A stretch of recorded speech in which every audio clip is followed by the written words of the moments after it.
زعما يكون الخبر بصح الرئيس السنغالي زعما غيصيفط برقيه للملك محمد السادس يطلب منه عفو ملكي باش يعفو زعما على ديك 18 اللي تشدوا بسبب الشغب اللي داروا في نهائي كأس افريقيا. خبر بصح ولا غير الصحف كتكتب؟ راه مغربي او غير مغربي في وسط المغرب خاصو يحترم القانون ديال المغرب، واللي دار شي حاجه يتحاكم عليها، والمغرب دولة مؤسسات، دولة حق وقانون، والاحكام كتخرج بناء على ادله على وقائع مثبته. ايوا هي هادي.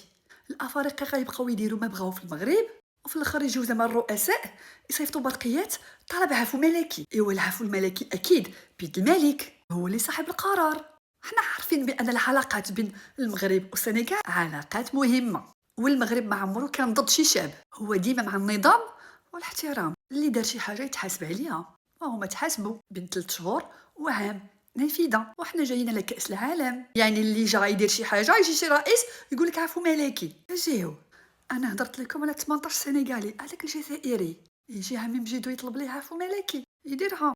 المهم الملك محمد السادس قلبه كبير، بغى يعفو يعفو، هو صاحب القرار. ما بغاش يعفو ما بغاش يعفو، هو يساليو المده ديالهم ويرجعوا لبلادهم.